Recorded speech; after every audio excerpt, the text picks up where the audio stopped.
Good evening, YouTube. DutyRon back in tonight again with another video.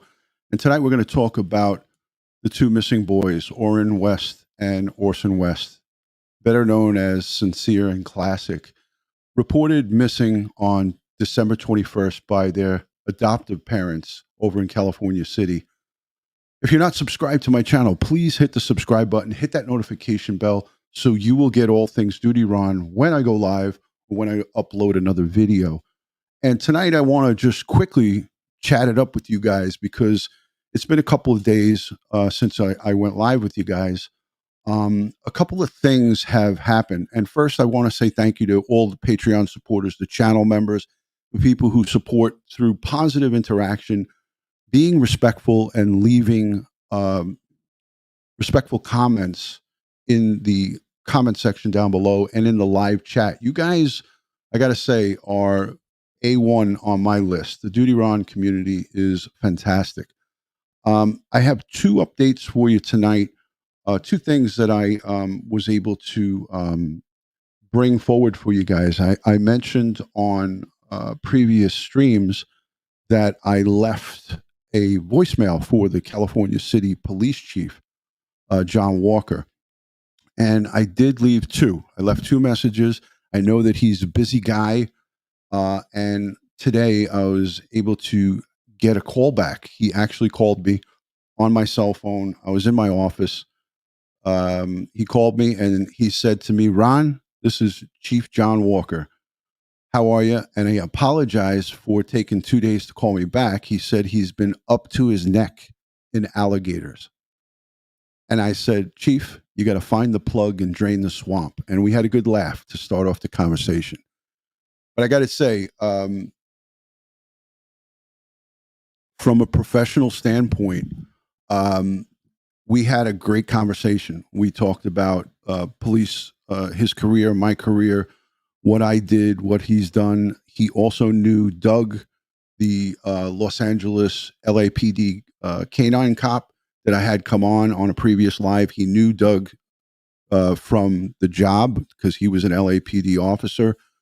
And so we had a conversation about Doug, and then we started to talk a little bit about this case, but not in any type of depth, or I didn't want to make him feel like I was questioning him, because I will get to that. The good news is we are now friends, him and I, on a professional level. From being an NYPD retired detective, I have a sergeant here, Sergeant Bill Cannon, who frequents the show, and he knows that we have a lot of experience between the two of us, over 45 years of police experience in the largest police department in the world. So we exchanged information. We have ways to contact each other now outside of me calling the California City Police Department, which is great. But what I took away from my conversation with Chief Jon Walker is that he really, really is vested in this. He has these boys on his heart, and he really wants to find them. He wants to find a resolution. And he reiterated to me he's working night and day. He's got 3 dedicated officers out of his 13. So you take 13 officers, you bring 3 of them full time on the case. That's a huge piece of manpower from a police department. We talked about Bakersfield and the FBI briefly. He agreed to come on to my channel and do an interview when it's deemed necessary. He doesn't want to reiterate and regurgitate a lot of the same information. Hello, 411. Good to see you, Will. Joey Brooklyn's here. LDG. Good to see you. Dick Tracy. Thank you for joining. So Chief Jon Walker, my takeaway is that he is a good guy. He's doing the best that he can with what he has. And I really got a fantastic vibe from him. So for those of you who poo-poo the California City Police Chief, I beg to differ with you. He is a genuine, good, kind law enforcement professional that knows what he's doing. He's got a lot of experience, and I really feel strongly that he has classic and sincere at the top of his list of things to get done.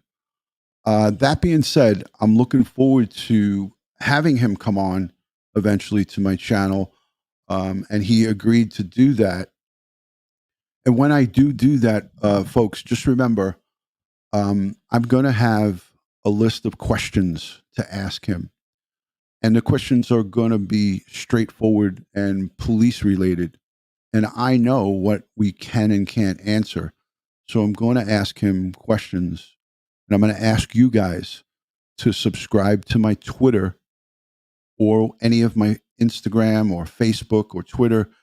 I'd like to get it just through Twitter if possible, in my comment, in my message, either in my private messages, or if you if you do at DutyRon and then put your question in, make them respectful questions, and make them good questions. I don't like the redundant ones about the chalk and the dog.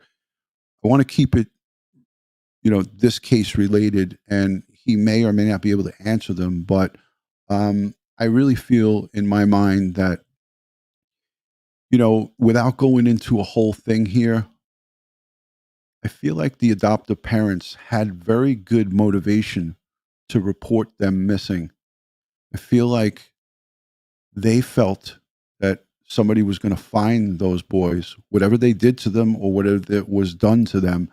I feel like Trezell and Jacqueline felt pressured to make a report to cover their butts, because they feel like wherever the boys are, they're going to be found by somebody. So this is my detective intuition, that I feel the motivation for them to make up a story on the 21st. Me and Sergeant Cannon feel strongly that they never made it to the California City location. We feel that something happened to them in Bakersfield, and I come to find out through the Bakersfield police chief and police sergeant that they've conducted numerous search warrants in Bakersfield as well. And that's been put out in press, and that's been put out in print.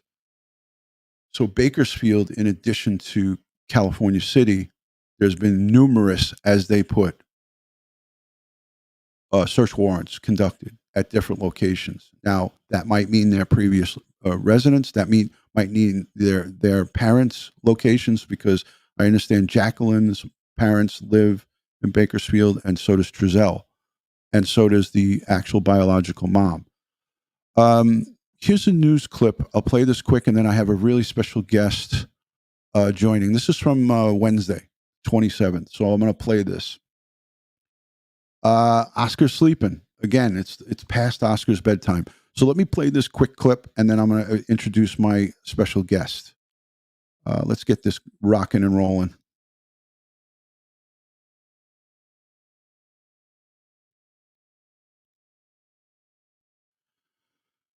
Okay, this will be a quick one. And 3-year-old Orson West from California City have been missing for 5 weeks now. The California City Police Chief is now speaking on security camera footage from a neighbor from the day those boys went missing. David Kaplan has more on what this video is revealing about the investigation. David? Well, Dave Rochelle, Police Chief Walker, says the security cam footage is consistent with the statements from Trezell and Jacqueline West. The security camera footage of a neighbor to Trezell and Jacqueline West shows on December 21st at 5:53, Trezell starts looking for the boys around the neighborhood. The neighbor admits the timestamp on the security camera footage is 1 hour off. What appears right here is someone, I'm assuming by his statement, is Trezell getting into a white van in front of the property and exiting. And it looks like he makes a left turn and goes eastbound on Aspen. Trezell comes back to the home 6 minutes later. Fast forward to 5:53. California City Police arrive. This is 5:53. So can you tell me?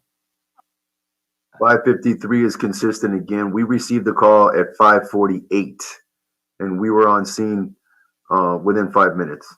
So that makes absolute sense. And it looks like I'm assuming Trezell and Jacqueline walking up to the police car and discussing with my officer, giving him information of what they're what they've reported. Trezell gets in his van and looks for the boys around the neighborhood more, while the officer looks for Orrin and Orson with a flashlight in the backyard. I'm absolutely confident at this point my officer is beginning his search where the kids were seen last, and that would be in the backyard. We saw dogs on the other side of the fence.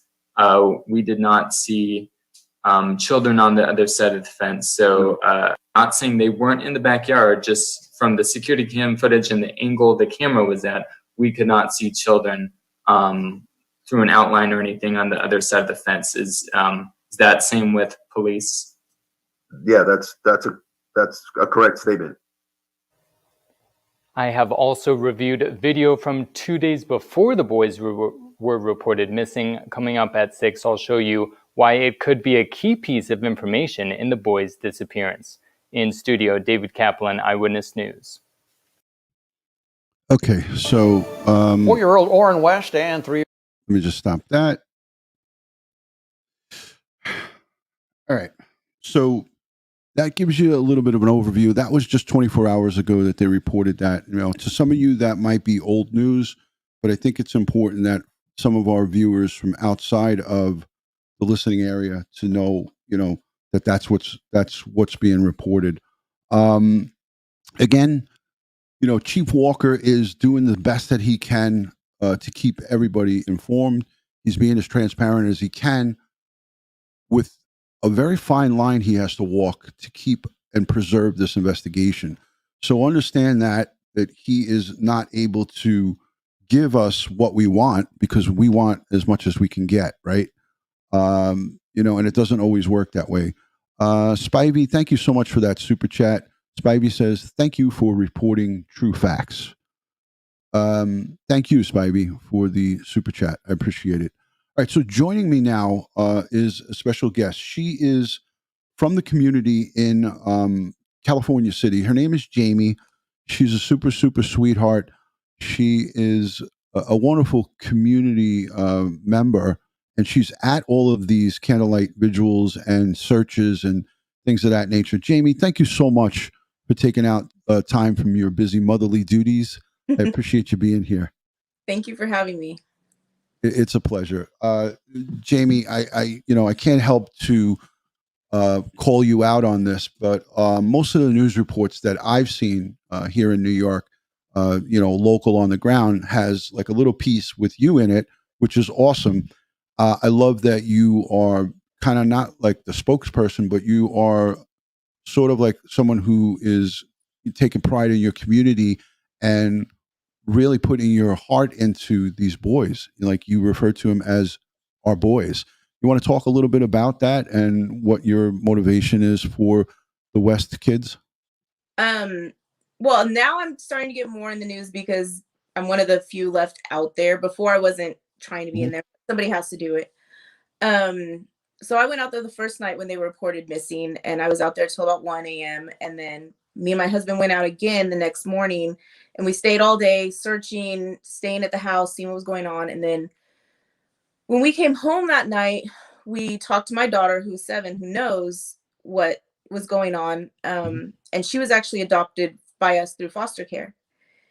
And she broke down crying when she found out that the boys were gone, because in her words, it could have been her. She could have been sent to a home like that. And, that hit mine and my husband's heart. We did emergency foster care for the longest time as well. And, we had other long terms, and they moved on to family, to another home to be with a sibling or such. But we don't know where they went. We don't know what their situations are. So they could have easily been Orrin and Orson. It could have been somebody that we promised to care about. And then after the days go on and we didn't see the parents helping, maybe they were doing something with the police officers. We don't know, but we didn't see them out there, so the people who told the judge, promised to love these kids, were not doing their job. And so somebody had. So it was a matter of you guys stepping up to the plate in lieu of their adoptive parents. Yeah. Now, you being, like you said, your daughter, 7 years old, coming from your daughter, that had to really hit hits home, Yeah. because if she's processing it like that, now as adults, we have to step. I mean, I get what you did, and I get exactly what you're saying, and it resonates. But kudos to you and your husband for being adoptive parents. My brother is an adoptive parent. He has a beautiful 18-year-old daughter.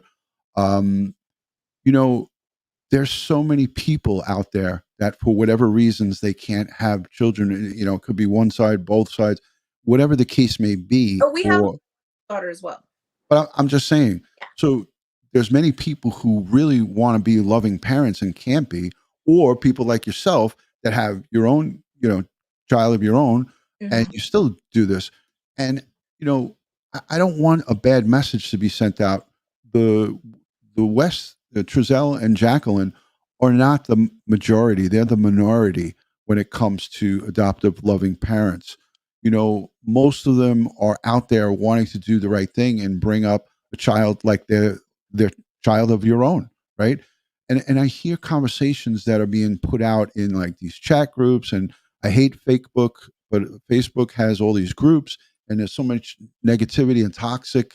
I always call it like it's like a toxic cesspool, But you see people talking about, adoptive parents, and they're in it for the money, and then blah blah blah blah. Like when people say there's bad cops, it's the minority. There's very small amounts that are bad. There's no question that there are, but there's good and bad in everything. And in this case, what we're seeing here, But I really want to not throw that out, because there is quite a few families that do it for the money, especially. oh yeah, no, I'm agreeing with that, but it's not like there's troves of them. In other words, the overwhelming percentage of the people who do it with good intentions because they want to be loving parents. Some of them, unfortunately, in certain pockets and in certain areas, you may have a higher concentration. And I get what you're saying. Yeah. I get what you're saying. But listen, I was a police officer for 20 years. I worked in Brownsville, East New York, Brooklyn, low income, high crime, very impoverished area. And there was a lot of foster and a lot of adopted children there. And there was that question always put out there: are these kids there for the money? Who are we to play judge and jury? It's all a matter of perception of what you see and what what you're getting a feel. And I get what you're saying. I'm with you 100%. But I think that across America, there isn't 80% of adoptive parents in it just for the money. They're in it because they love children and they want to raise kids. And that's the message that I'm saying. There's good and bad in everything. But let me get your thoughts on community. If from your perception and your view, what's it like on the ground there when you go out to the Trezell and Jacqueline's home? What's the consensus amongst the people that are there? Are we bonded and all together in the searching and you talked about there's going to be another search next week. Talk about what goes on with the community and what is talked about there. So for us, it started the very first night. Like I said, I went out there, and by the time I was out there, there was hundreds of us out there. We looked and looked. Some people stayed out till 5 a.m. Wow. We've had people looking every day. We've had people come from out of town, hours out of town, to come help us look. At this point, our thoughts are that we're not looking for them alive. And I hate to say that, because I put that hope. But, on one hand, we want to hope that they're alive. On the other hand, we know if we're searching out in the desert, what we're searching for. Yeah. But we still, it doesn't matter who you are. We all just come out and we're all hurting together. We're all out there looking together. It's not just me. I have a group of women that I work with that helps with all the flyers and the vigils and all these things that we do. I don't do it on my own. I do it with a lot of help. The pastors from town come and help. We get the city managers have helped print flyers. The mayor comes and helps, gives speeches, try to keep it in the community's eyes. Everybody tries to support everybody. At this point, the only people missing are the parents. Right. Yeah, and I agree. That's what's gotten many people angry is that where are these parents? Why are they not? Why is not Jacqueline and Trezell out there kicking stuff around and looking? Why isn't their parents out there, the grandparents. You know, Yeah. these are supposedly their grandchildren. So yeah, I could see where there would be, you know, a little bit of community unrest or anger towards them, and rightfully so. I mean, Mhm. everybody's parents or, you know, community people, and you know, you want to see somebody coming out there with from the family as a representation, and it's just Well, not happening. part of our issue is, the police department has their job to do their investigation. Us as a community, our job is to obviously look, but to keep it in the news, to keep it going. And Right, the community, the world has fallen in love with these little boys, but all we've got to go off of is those pictures, those handful of pictures, which aren't even new. Those aren't even the current pictures. yeah, We don't When you get a missing case like this, most of the time you see a background story. The child wanted to be a firefighter, or they wanted to grow up and be an astronaut, or they like chocolate ice cream, anything. right, We don't have any of that, so it makes it harder for us trying to keep it going, because slowly people start forgetting the reason why we're doing this. They're angry now, and that's right. why they want us to continue doing this. But we're trying to ask them, use your hearts, use your souls. But we don't know the souls of those little boys. We don't know what their spirit was like. We don't know, Yeah, it's if they were frustrating. Santa Claus or anything like that. And Right. that's a big gap in all of this. Has anybody that you've seen at these gatherings of searching, or the candlelight vigil, has anybody physically seen these kids or know of this family, or are they that secretive with COVID? I know COVID. Okay, I don't like to blame COVID for people to being recluse, but some people are legit paranoid of this of Oh no, COVID. Obviously, right? so our kids don't go out very often, Right. but no, nobody in our community can. I think there was one neighbor that saw them when they first moved in. His little Amazing. girl asked to play with the other little boys, and he was pretty sure it was Orrin and Orson, but it was months ago. But he was told no, that she Yeah, couldn't play. it's amazing that nobody's ever seen them. Mhm. And even pictures, like I was fascinated that when and very skeptical when I saw those older pictures of them, and they were she claimed that, oh, they were all in their phone. uh you know I But mean, you, between, officer, would you not have given her the phone back? you know that's the thing, is like, if you say to me, can you provide good pictures of your kids, and when they were little, I was snapping pictures like crazy. Yeah. Regular pictures that, I mean, granted, back in the day when my kids were younger, it was, you had to bring your film to go get it developed. It wasn't, we didn't have these Yeah. smartphones, but you could go on a computer and go access your iCloud or your, Google Photos and say, oh, you know what?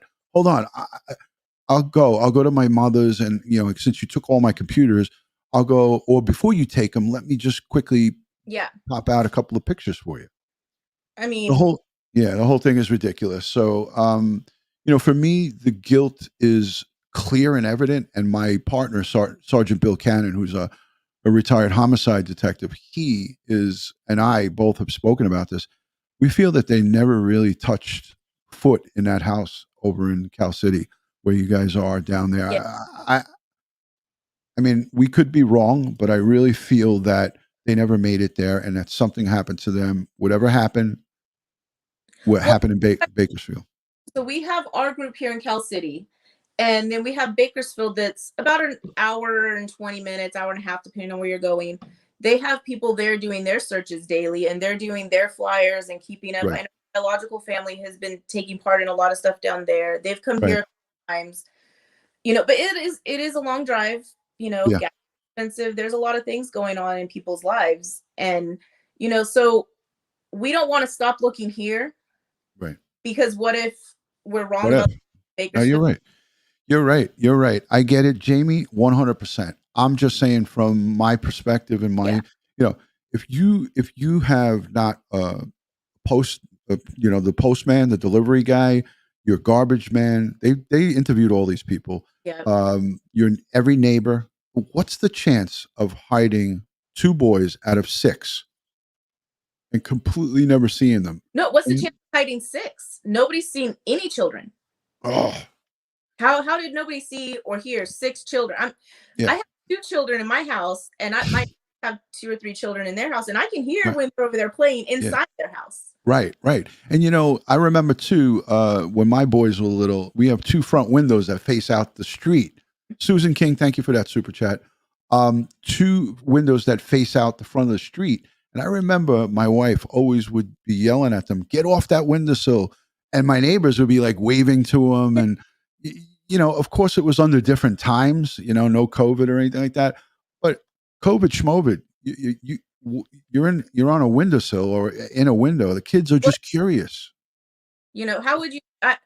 We had the top number we had was 3 fosters at a time, and I kicked them out all the time. Just go outside. Even now with my 2 kids, I'm like, go outside and play. Get some fresh air. Get away from me. I'm sorry, but that's true. Go in the backyard, get some fresh air. It sounds nicer as a mom or a dad. Yeah. Go get some fresh air, but we really need to get a glass of wine and just relax. Well, we don't drink at our house, but you know, because the kids can't leave. They don't go to school. They're with I us hear you. hours a day. Go away for a little bit, you know. Yeah. And how can you not do that with 6 kids? Yeah, yeah. Hey, I want to just look at the chat real quick because a lot of people are sending questions. I hope you don't mind this. Some people say I raised 5 kids. I'm going to put it on the screen. I don't know if you could see that. I raised 5. It was never quiet, says Susie Collins, right? Did the police interview Jamie and other neighbors on the 21st? I don't know how close they live in court, So, you know. I'm not a direct neighbor. I know they did interview the neighbors on the street and on the side streets and such. Right. I live on the other side of town, which is, you know, our town isn't that big, but Right. I live in that actual vicinity. Yeah. Okay, so let me look at a couple more questions. Yeah, so a lot of people are talking about the numbers of children that were coming out. Let me just see this. Supposedly, or I could have sworn that I saw 4 kids being walked out by child services. I think the next day, or maybe that same. Those were not Giselle and Jacqueline's children. Those were the thought now is that they were Jacqueline's mom's foster kids because it was 2 little boys and a little girl. I saw that AV News Crew posted it last night, but they're below the door handle, so it would have had to be very small children. Right. Yeah, so that's that was the question. On the 19th, there was only 4 taken to the van. Did they just leave them home alone? Never was in Cali? Question mark, question mark. Good question. We don't have the answers to that. I'm hoping that the investigators have the answers to it and they just can't tell us about it. Yeah. You know, and I could say from my perspective, from my law enforcement side, there's a lot we keep close to the vest for very good reasons, because if and when an arrest is going to be made, you can't have all of your evidence exposed, because then there could be evasive maneuvers going on to cover tracks. So there may be quite a bit more that not necessarily Jon Walker knows about, but the FBI, who took 46 bags in the first search warrant, and then in the second search warrant, they took other evidence, and then they went back a third time on, I think, last Friday. No, that was the third time. I believe it was last week. It was last week. The 4th search last week. Oh, okay. So there we go. So if you're going in there for 4 different things, that means that, you know, 4 different search warrants. They had to go before a judge to the first. They have to go to the district attorney and show probable cause to get those search warrants, because I've done them hundreds of times. I worked in the warrant squad. You got to go to the DA. You apply for the search warrant. You go before a judge, and you have to plead your case. And you got to say, "Hey, judge, this is what we got. This is what we're looking for," and the judge either says yes or no. So for four times, and I don't know if the feds did it, but the federal guys have. It's an easier process for them, but they still have to go before a federal judge. So I know the first searches were done with the FBI. Okay. The second search was done with Kern County CSI, and I believe there was a federal investigator there, but it wasn't like their CSI van. The last one had Cal City as well as Bakersfield Police Department. Yeah, so they're all supplementing together. Just because you see their police vehicles there, it doesn't mean that they were the ones that did the search. The search has to have one authority on it. It can't say Bakersfield, Mm-hmm. Cal City, FBI. It's either the FBI, it's either Bakersfield, or it's Cal City. And my thought is FBI has the most high-tech labs and forensic analysis available to them. They would want to collect the evidence themselves and do the processing because they could do a better job than Yeah. Bakersfield. Not saying Bakersfield is not capable of it, but when you have the federal labs available to you, it's a much better go when you're talking about processing and preservation of evidence. Let me say a special thank you to Vala Fitzpatrick. Thank you for the super chat. She says, thank you and your guest for talking about the boys. So yeah, this does a lot of good because to get a community member's perspective. And Jamie, how long have you been living in that community there? How long have you been there with your family? So we moved here about a year ago. My husband actually grew up here, and his parents lived here before that. So his grandpa. So your husband has right. Your husband has the community ties there, and so you're there just a little bit over a year. Mhm. You know, the funny part is that, you know, I see nothing but love coming out of that community. I do, unfortunately, in the social media, you know, Twitter spheres, Facebook, some nastiness. And I think that an abundance of that comes from people who are just wanting information and wanting to just have an argument. People realize and forget, you know, they realize at the same time, but they forget. The main focus is about the boys. Yes. It's not about whether the dog's name was Chalk, whether, you know, this one did this, where the kids this. It's about finding out what happened and letting the process take its turn. And it's, then, you know, because we're here, and you know, I said in one of the other interviews with a news person, but I don't think it quite made it. We're scared, not necessarily that Trezell and Jacqueline did something, but what if we're all wrong and it's somebody within our community? You know, right. we all have children here. That was the next thing I was going to ask you is, and I said it in the beginning of this, are the people of the community worried? And they have to be. You're getting to it now. Is there a child predator out there that snatched up these boys? Do I have to keep my girls on a short leash? Do I have to look behind my back?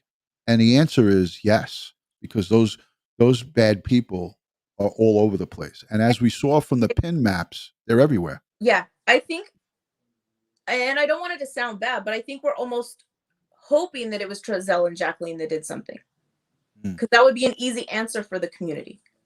Correct. But, you know, from an investigative standpoint, everything points to them. Their evasiveness, their lack of emotion, their lack of caring, the lack of empathy, the lack of effort. You know, they're not even out at the local supermarket handing out flyers. No. They've just basically donned on their masks and gone about their day. I mean, I haven't seen Jacqueline since that news conference. No, I haven't heard. Well, I take that back. I've personally seen her on and off until she moved back to Bakersfield. Just in like, a while, she would come and they would stop at the house or what, you know, things like that, or in the windows. But even from day one, you know, they said that there were police officers there stopping them from. There was no police officers there that next morning. We were standing out there at 8 a.m. waiting for search and rescue. We started doing it on our own. That's amazing. They weren't there the entire day until they came and did the search warrant that night. They never came out. The man across the street opened up his house for us to use the bathroom. He got donations from the city for donuts and pizza and water. He was letting us have coffee, you know, letting us use his yard as a home base. Wow. And we weren't allowed to leave. Why weren't Trezell and Jacqueline opening their home? Maybe not exactly let us in, but you know, bringing us waters, you know, or just saying thank you, coming out and saying, "Hey, thank you." Yeah. What neighbor was it? Straight across, or the one who had the camera footage? No, straight across. His name was Jesse. Yeah, that was the guy who we saw pull out, or gal with the car on that video. Okay, yeah. And he had it been for weeks. Yeah. See, that's the neighborly, nice thing to do. But like you said, it's suspicious when Jacqueline and Trezell are just shutting down on the very people You guys are out there volunteering to find their kids. Well, because at that point, we still believe that they might have gotten lost in the desert. That's why we went Yeah. out cold all night long. And it's not a safe place at darkness in the desert, as we all know, right? It's. I mean, you could tell me more about it, but there's all kinds of critters and creatures out there. Well, at least right now the snakes are gone. they're hibernating because of the heat, right? Yeah. like that. But it's not like you're not necessarily in danger walking out there from an animal necessarily, but it's rough terrain. I myself fell in a ditch that night. Right. You can get a sprained ankle or break a bone. Real Gon Gonzo says, much love, DutyRon and company. We appreciate you all. Thank you, Real Gon Gonzo. Appreciate that. Thank you for the super love. Here we go. Says Margaret Lee Reed says, thank you. Could there be a predator? The community's rationale worries until something else is confirmed. Yeah, that's what we just talked about, Margaret. The community is looking at all different angles here. Like, you can't just go like she's saying, you can't just go based on the theory of they did it. Jamie is correct. Yeah, law enforcement looks at every avenue. They're just not talking about it, but you can bet your bottom dollar that every sexual predator that's on that pin map that was shown, and then some, they'll go into the National Crime Computer, the NCIC system, and they'll pull out all these guys. Because I used to do this when we'd have missing people or a homicide case. You'd go out and you would interview. It's not an interrogation. You would interview every one of these sexual predators and ask them where they were and what they did. Where were you during this such and such time frame? And you have a conversation with them, and you see what kind of answers you get, and you see where it goes. Because, like we said, every interview and every answer to a question in an interview leads to another question. Well, and then there might be some that aren't on the registry, and I know I've heard quite a few people say that they're going to up their security systems. I know, me personally, my husband's putting in $1,000 security surveillance system. Wow. Yeah. So, it's important. It's important.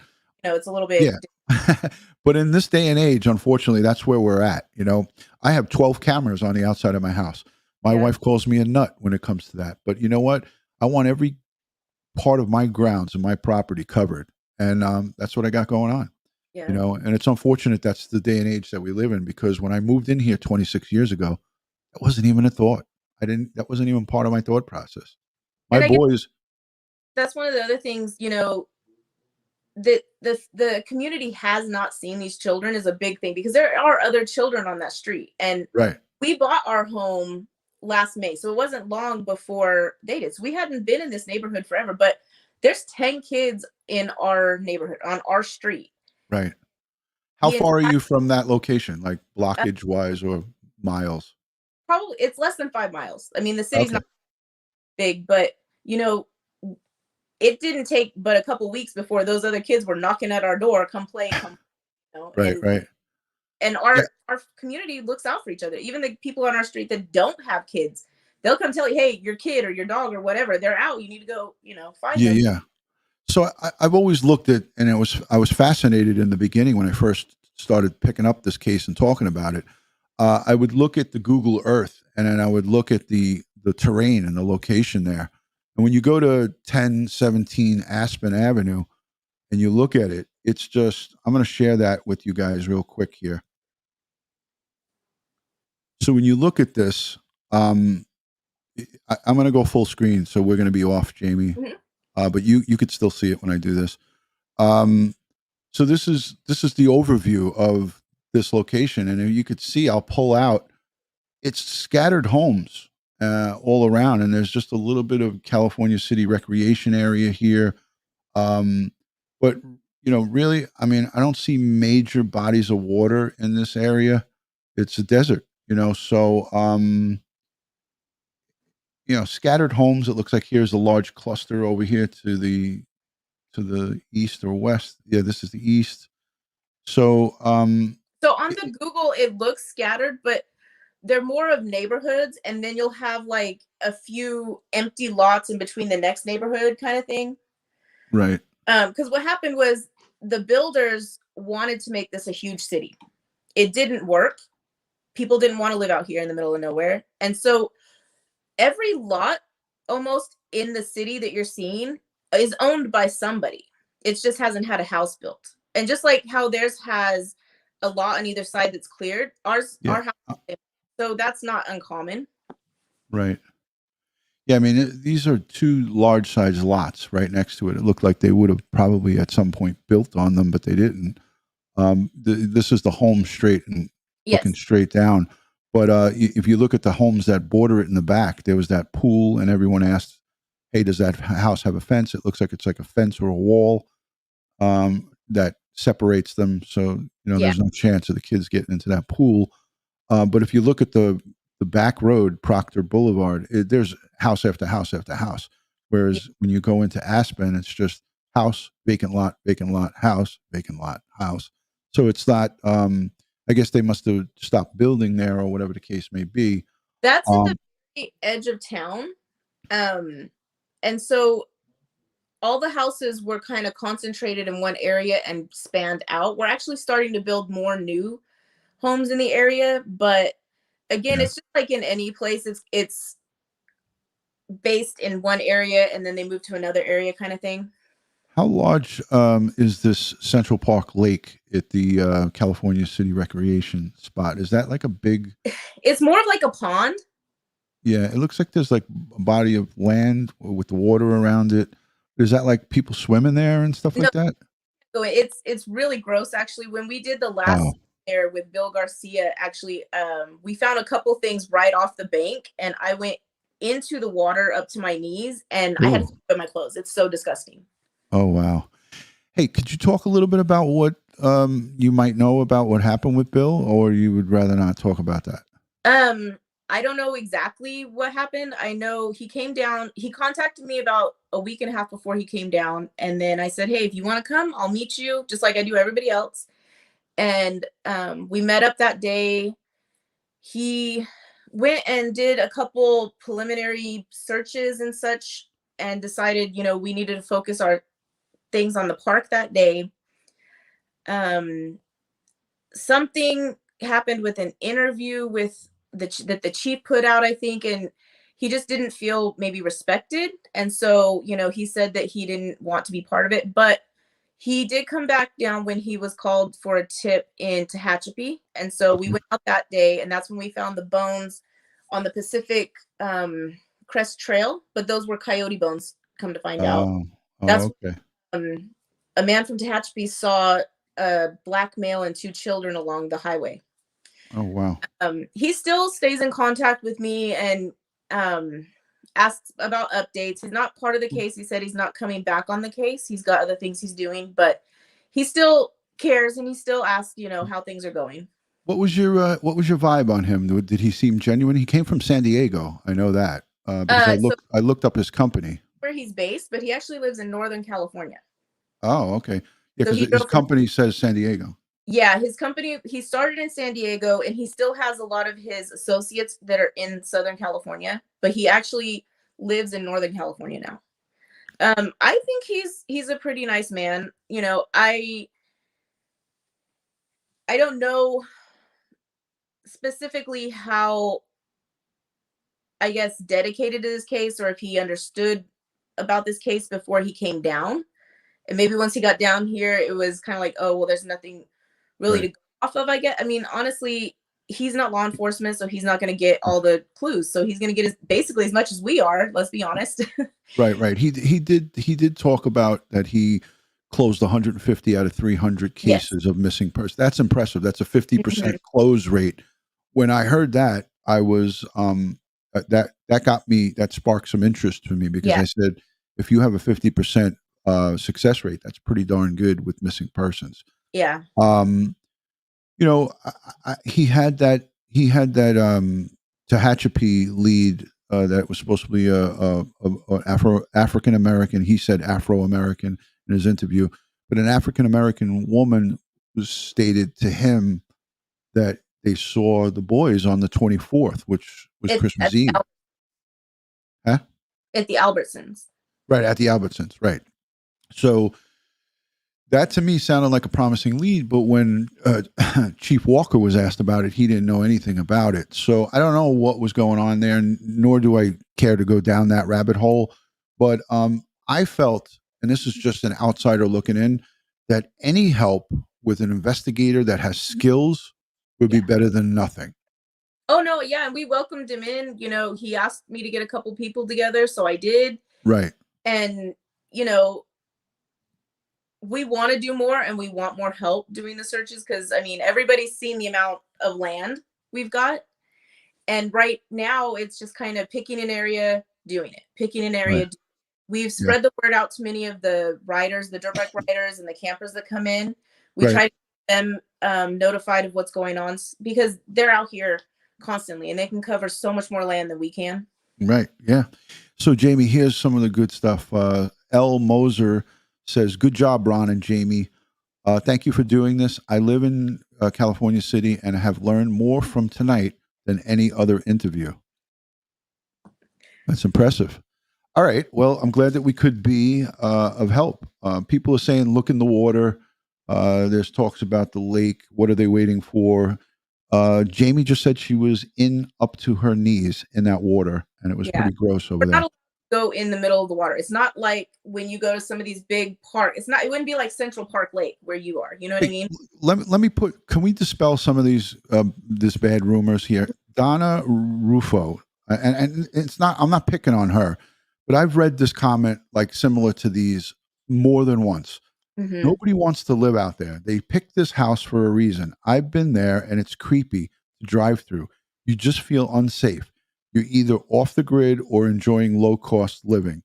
Can you put some, is there any validity to that? Or is that just somebody? I'll admit for California City is a lower cost area, but we are surrounded by the Naval Base, by Air Force Base. We have a prison out here. A lot I of saw that. a lot of people here have lived here for generations. We moved back here because my husband works for NASA. He has to go to the Air Force Base before COVID happened. You know, people enjoy being out here because we're away from the city. You know, when COVID hit, yeah, we have some cases here, but it's nothing like Right. stay in Bakersfield. And we moved from Bakersfield. We wouldn't let our children outside to play until dark there, but here we can. Yeah. Now we question some things, but for the most part, you do feel safe here. The desert can be creepy when you first move here because when you come out here, it's silent and it's Right. dark and it does feel scary. But once you're here, it's peaceful. You go outside and you don't see lights, you see the stars. Right. Yeah. So off the grid, in my eyes, is no power, no water. I mean, if you look up the definition of off the grid, it's not what California City is. I don't California City, to me, it just seems like a more of a remote area that where you're away from congestion and denseness. In other words, you have houses that are spaced out where it's not everybody's on top of each other. Exactly. Right. So it's like almost somebody here in New York wanting to get away from the city and going upstate into the country and living in upstate New York where the cow pastures are. And, it's a little different, I mean, that's if maybe if we look prettier, if it was wooded area and, farmlands, then they wouldn't question. Right. It's, Yeah, it is what it is. But I don't know. And I looked at the crime rates and it looked like it wasn't like over the top, but it looked like there were a lot of crimes going on, but it seemed petty. It seemed like there was a lot of car theft and, breaking into like home breaks or property being taken. It was more of that than like shootings and assaults like in Bakersfield. It's like, oh my God. Yeah. Like I was freaked out when I saw the crime stats over there because I'm a stats guy, because of the NYPD, we had a thing called ComStat, and ComStat was a culmination of, like all the different, the 7 majors, the rapes, the robberies, the, shootings, the homicides, and things of that nature. So when I looked at the stats for Bakersfield, I was like, I would not want to live or bring my kids up there because there's shootings left and right all over the place there. In the better neighborhood when we lived there, and we still had SWAT team right next door. We still heard the helicopters up all the time. We heard the shootings. We heard the sirens. Yeah. I want to say hello to my good friend, retired Lieutenant Peter Pranzo. Thank you so much for being here. He was a highly decorated police lieutenant who worked in the street crime unit of the NYPD. He's here in the chat. Thank you, Lieutenant, for being in here. I appreciate it. I am going to, I don't want to hold Jamie here because I promised her I'd let her go after 35 minutes. We're 50 minutes into this. But the first 10 minutes was me just doing an intro. So I went 10 minutes over, Jamie. Don't get mad at me. Any other maybe little tidbits of information for the 1,600 people watching right now, both you and I talking? I mean, I hope we can just keep this story live until it ends. I think we need to stop questioning all the who's, what's, when, where. I know everybody wants to know that, but the police need to do that. What we need to do is focus on Orrin and Orson, or Classic and Sincere, whoever you know them as, because I think, especially the last couple of weeks, it's been getting away from them and going more towards the anger towards what happened to them. You know, and I get that we're going to have that anger and we're going to have those feelings, but I don't want their story to end with anger. I don't want the story to end with the protests and the meanness and all the rumors. I want it to end, even if it ends badly, I want it to end with the community and the world coming together to find these boys, not just fighting amongst each other over which rumor is right.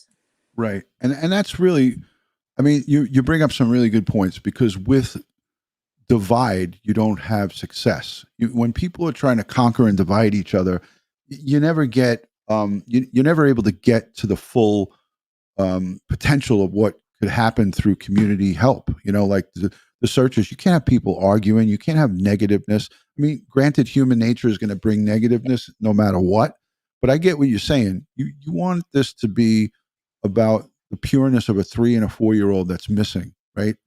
And whether they're found, and as the days go on, we're into day 37 or 38. Don't hold me to those numbers. For my numbers, people, it's around there. It makes it very, very, the odds are stacked up against these little boys of being found alive. So to be real about it, we're just trying to find them and trying to bring closure to the biological family who loves and still loves and cares for them. I mean, I don't know if how many times you've been around their mom, the real mom, but her pain is real. Her pain. Yeah, the interview. The interviews that I see from her, it makes me, and I'm not a softie, it makes me want to cry, you know, when I hear her talk.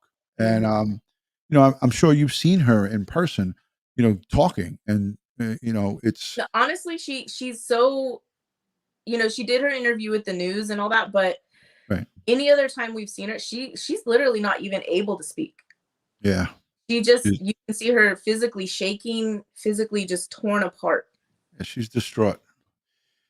You know, when you give birth to a child, and no matter what happened, you know, like I said, I don't judge anybody. And no matter what she did to have those children taken away from her, or what she didn't do, or whatever the case may be, the bond that a mother has from giving birth to a son or a daughter, and it doesn't matter, it is strong. And at the end of the day, you know, you could be separated for 50 years, and then something bad happens to your kid, it's going to hurt you. I mean, we have a relationship with my daughter's biological mother, and it's a good one, you know, with a lot of understanding of how things work. But of the 13 kids that we took care of, I would say not one mother truly did not love their children. They may not have been able to be perfect and in the eyes of the law, you know, do what they needed to do, but they never gave up loving their child. Right. Yeah. And it's clear and evident when you hear them speak. You know, you can't, there's not many people that, you know, I guess good actors could really get that by us, but it seems very, very sincere and legit, the pain that she's going through. And when she speaks about a woman's intuition, when she said to the camera, I knew and I felt something was wrong. I mean, nobody can understand that unless you're a parent or you're a mom that gave birth. I mean, men, we don't give birth. So it was just it was so strong. That was just such a strong message when I saw her give that. And, to have people on the other end of that start attacking her for little different various things, I never acknowledged it. I never even talked about it. It just, for me, was just so human nature. Humans are so mean. And you talk about bullying on internet, bullying online, and bullying at school with the kids.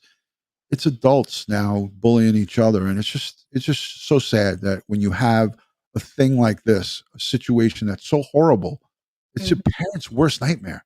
It's a human being's worst nightmare. Us and Pete can tell you. And I talked about this with Jon Walker, with the chief today. When you're talking about kids, elderly people, handicapped, crimes against children, elderly, and handicapped, and everything in between. But the children and the elderly and the handicapped, those are like three bugaboos with detectives and investigators, because these are people who can't fend for themselves, right? Exactly. So Jon Walker said to me in the phone conversation today, Ron, I want to just find these kids. I want to just get to the end and get to the resolution of finding them and finally getting closure. And that was his words to me. And you Actually, can see it on his face in person. You can see the pain that he's going through trying to figure this out. I mean, the whole community, we call them, like you said, we call them our boys, because we've stepped up. Not just me, but the entire community has stepped up. And I understand the biological family is doing their thing, but in our community, it should have been Trezell and Jacqueline. And if they're not going to do it, then they're ours. Yeah. And I heard you say that once before on one of your interviews. I wish I could pull it up. I know I played it on one of my previous live streams, but here's the message that John sent to me. I'm not going to show it because it has his phone number in there. It said, Ron, and this was January 28th at 1:36 my time. This was after we got off the phone. Ron, it was great talking to you. I really hope we can find these kids, these boys. It would mean so much to me and the city of California City. Thank you for reaching out to me, and thank you for your help. Yeah. I mean, that's a genuine statement. He didn't have to send that to me. And then I just responded back. Likewise, John, thank you for everything you're doing. Yeah. I hope to be of assistance to you behind the scenes. You're doing a great job for you and your community. And that's it. That's how I ended it. I wish we could have had the news stations come out to the vigil, because, I mean, even before he began speaking, him just standing there listening and praying, you could just, there's so many rumors and everything going around, and whether they're right or wrong, I don't know. I say for sure one way or the other, but when you see him, he's real. He's not just standing there, playing a part. You can listen, Jamie, I got that from one phone call. I never spoken to the guy in my life. I've seen him on TV. I've seen him give his interviews. But when I had that conversation with him, it was about 40 minutes. I got the real sense that this guy is really, he's all in on this case. All of them, I've heard of other people talking to police officers that are in California City, and the police officer breaking down crying because he has to go to this and see all the things that we're not seeing, and then that's a real thing. Cops are parents, men and women. Most cops have a family. Yeah. And even if they don't have a family, they swore to take an oath to protect and serve. And part of that protecting and serving is being able to protect the people who can't protect themselves. I mean, at this point, they've got the entire world watching them. I mean, imagine the pressure that's on their shoulders right now. Forget it. Forget about it. Permanently, it's a tremendous amount of pressure. And I actually sense that in his voice. He is working probably 16-hour, 18-hour days. And he did tell me, my phone is with me when I'm sleeping. Mm-hmm. So as a police chief, as an executive of your whole police department, that's the big guy. Yeah. Everything that happens, whether it's a break-in, a rape, a robbery, anything, he gets the call and he goes out on it. So, it is what it is. Listen, I want to thank you so much, Jamie, for coming. I hope you come back. and talk to us again maybe sometime down the road. But just know this: you have the support of the YouTube community. My family here, I have 27 or 28,000 subscribers. Everybody that's a part of this DutyRon family, it's a law enforcement based. Nobody can be subscribed to me if they don't support law enforcement for the most part, because that's what we do. I call out the good and the bad and the ugly, and I do cover everything in between.